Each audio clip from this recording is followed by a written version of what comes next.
My husband's family and I don't have the best history, especially with my mother-in-law. Here's a bit of backstory. My husband, Kyle, is one of 2 children. He has always been the golden boy, even though he has an older sister. My mother-in-law, Monica, is a full-blown clinical narcissist. She would demand gifts on Kyle's or his sister's birthdays, saying they wouldn't be here without her. Kyle has told me that growing up, whenever he achieved something, she made it about herself. When I first started dating Kyle and visiting his house, Monica was as nice as could be. But as our relationship grew more serious, her behavior worsened. It really escalated when we decided to get married 3 years ago. She interfered and made wedding planning a nightmare. Thankfully, Kyle and I had decided from the start to pay for the wedding ourselves to avoid anyone meddling in the process. When Monica tried to change our venue or the wedding layout, I politely declined her suggestions. She then complained to Kyle, who tried to talk to me about compromising, but I told him our decision was final. I had always wanted a casual, fun, non-religious wedding with a mismatched bridal party look from a loose color palette. The only thing I asked of Monica and my bridesmaids was to pick a dress within my color palette and run it by me before purchasing it so I'd know what I was working with. My mother and the rest of the bridesmaids showed me their options, and I never told them no or asked them to change a thing. Monica, however, never showed me any options. I kept asking for months leading up to the wedding, but she always found an excuse. On the day of my wedding, Monica showed up in an off-white dress to everyone's shock. It was a medium-length dress with a transparent chiffon layer and a bolero. She looked triumphant as she smirked at me, and I knew then she would be a pain in my ass forever. I burst into tears, and my husband immediately asked her to either change or leave the venue. My father-in-law didn't want to drive her back and started to argue with my husband. In the end, to keep the peace, I let Monica attend our wedding in her dress. It was so embarrassing for our guests to notice her dress and be surprised. I ignored her throughout the wedding and didn't speak a single word to her. My husband knew how upset I was and told me to let it go, saying it didn't matter who wore a white dress. I was the bride, after all. It really upset me that he didn't understand how callous his mother was to wear a color no mother should wear to her son's wedding. I decided to forgive her, even though she never apologized. Her narcissism didn't stop there. When we were trying to get pregnant, it was a tough time for us. I had a miscarriage once, so when I found out I was pregnant again, I was understandably nervous. Kyle was excited to be a dad and understood why we couldn't share the news immediately with our family. He went with me to every doctor's appointment, read parenting books with me, and even set up a cute nursery for our baby. 2 months later, we decided it was time to share the exciting news. We had crossed the crucial first trimester milestone and were ready to spread the joy to our loved ones. We invited all our parents, close family, and friends for lunch. When they arrived, they expected a regular lunch, but their expressions shifted to joy and amazement when they noticed my growing stomach. My mother started crying and was overjoyed to be a grandmother soon. However, Monica had a completely different reaction. Instead of sharing in the joy, she reacted angrily upon learning we had kept the pregnancy hidden. She felt left out and accused me of intentionally excluding her. Despite my attempts to explain, she continued to look pissed and refused to engage with me further. Her disapproval cast a shadow over what should have been a joyful family occasion. Throughout the night, Monica didn't address me at all. She displayed disrespect not only towards me but also towards my mother, who had always been kind to her. Monica remained unresponsive during discussions, buried in her phone while everyone else engaged in the family gathering. It was clear she was upset, and her discontentment was palpable. She openly expressed to everyone how she had no idea about my pregnancy, making her feel as if she had lost precious time with a grandchild who hadn't even been born yet. As the tension escalated, I decided to step out for a moment to gather myself. My mother noticed my distress and came to comfort me until I felt composed enough to return.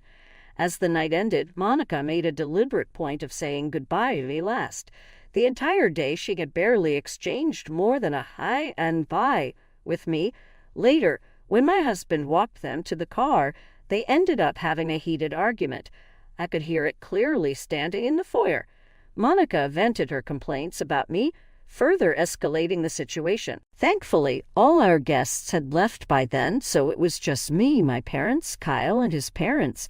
She angrily told him she couldn't believe I had the audacity to keep the pregnancy from her and that I didn't consider family at all. My husband calmly let her know that he and I had both decided to wait until we were out of the danger zone before sharing the news. Hearing this, Monica started yelling. "This is our grandchild we're talking about. I deserve to know from the very beginning."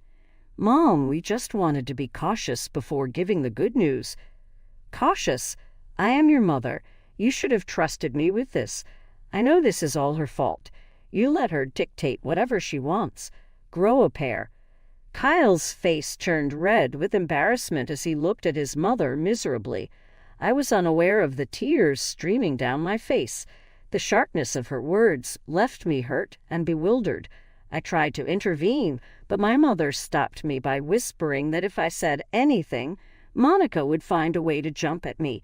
This was absolutely true because I was sure Monica just wanted to fight with me, but I wasn't going to give her the satisfaction, so I kept my mouth shut.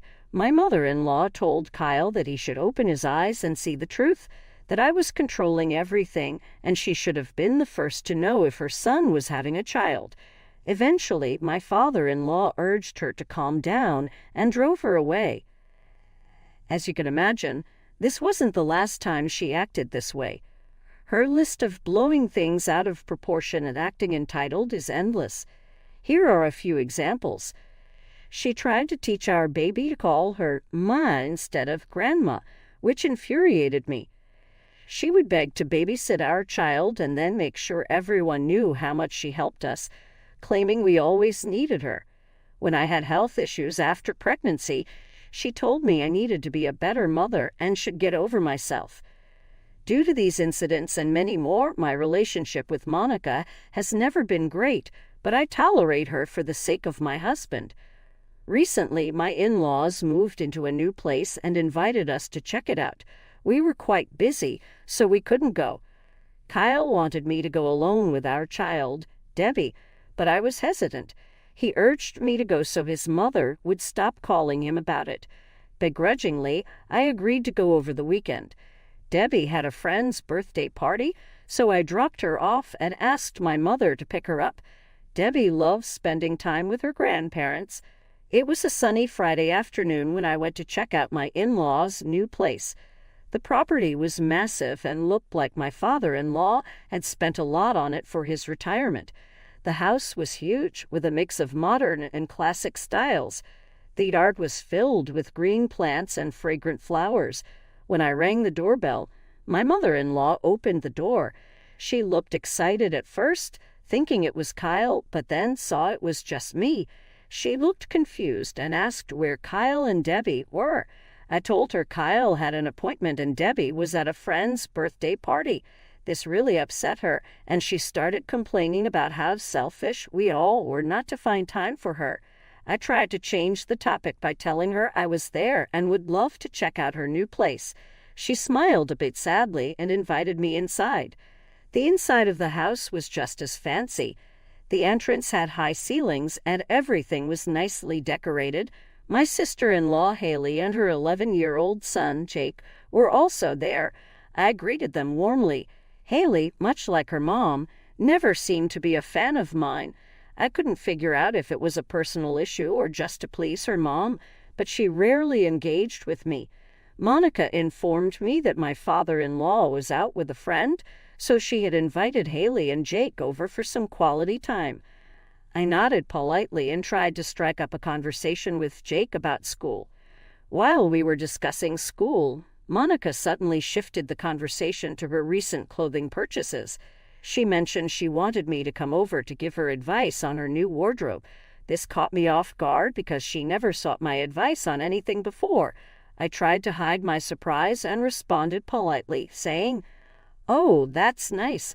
I'd be happy to help." It felt a bit strange, given our history, but I decided to see the positive side and embrace the opportunity to bond over something as simple as fashion. She seemed pleased with my response and led me to her pride and joy, her newly built walk-in closet. As we approached the impressive display of clothes, shoes, and accessories, I couldn't help but admire her lavish collection. While I was admiring the outfits, my mother-in-law eagerly began showing me different pieces, asking for my opinion on colors and styles. It was surreal given our rocky history, but I tried my best to be helpful and provide thoughtful suggestions. She then encouraged me to look through her closet while she stepped away for a moment. As I nodded and began checking out her new clothes, I suddenly heard the pattering of feet behind me. Before I could turn around, my sister-in-law's son, Jake, gave me a push, causing me to stumble into the closet. He swiftly locked the door behind me. I fell face first into the closet, my head and teeth hurting from the impact. At first, I couldn't comprehend what had just happened. The initial shock gave way to a sense of confinement and panic as I realized Jake had turned off the light switch, which was outside the closet door, and locked me in. I was enveloped in darkness. Feeling claustrophobic, shocked, and terrified, I began banging on the closet door, desperately calling out for help, but my pleas seemed to fall on deaf ears. I fumbled for my phone and hastily switched on its flashlight. Anxiety crept in as I noticed my dwindling battery, worrying that my phone might die before I could escape. I've had an irrational fear of darkness ever since I accidentally locked myself in my grandmother's closet as a child. That terrifying experience left me with a lingering fear that resurfaced whenever I found myself in darkness. I continuously called out to my mother-in-law and sister-in-law for assistance, but my calls went unanswered. I was confused and isolated, especially since I could hear them laughing loudly downstairs. In a last-ditch effort, I decided to call my husband, Kyle. After a few rings, he casually answered. Desperation in my voice, I explained the situation. "Kyle, thank goodness you picked up. Something terrible has happened. I need your help." Kyle, seemingly unfazed, asked what was going on. I recounted the incident. "Your nephew just pushed me and locked me inside the closet at your mom's place. He switched off the lights. I've been banging on the door, but no one has come to rescue me. You know how terrified I am of dark spaces." Less sympathetic, Kyle retorted, "Are you seriously calling me in the middle of work for this? This isn't even an emergency. Just call my mother, who's inside the house, instead of calling me." Frustrated, I replied that I had called his mother and sister several times, but they weren't picking up. I explained how I didn't have much battery left and using my phone's flashlight was draining it more. I begged him to come over and help me, reminding him how scared I was of the darkness. I had talked to him at length about this.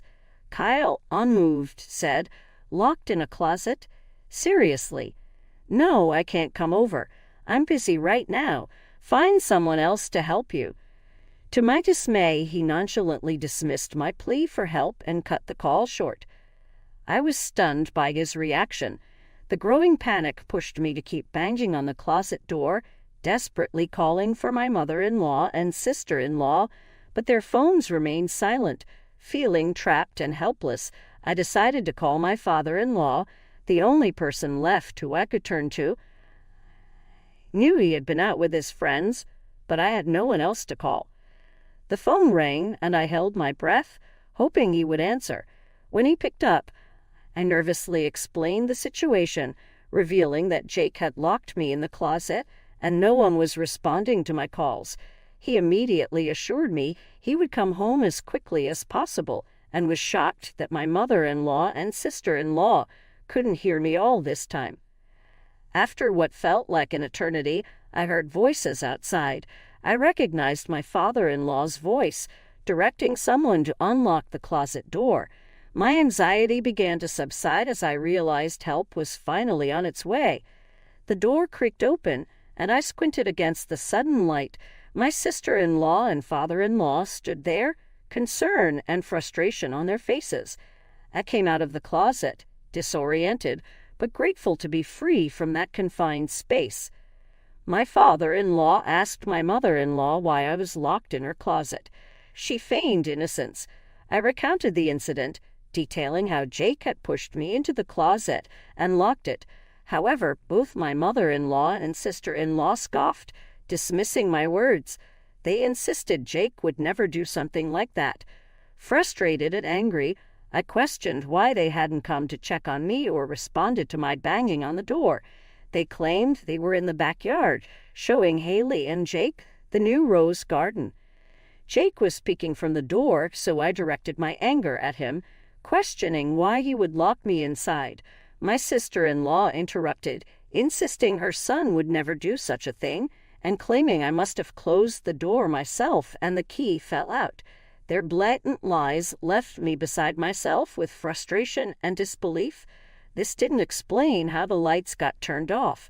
My father-in-law tried to calm me down, and I realized that no matter what I said, my mother-in-law and sister-in-law would defend each other. Defeated and hurt, I returned home.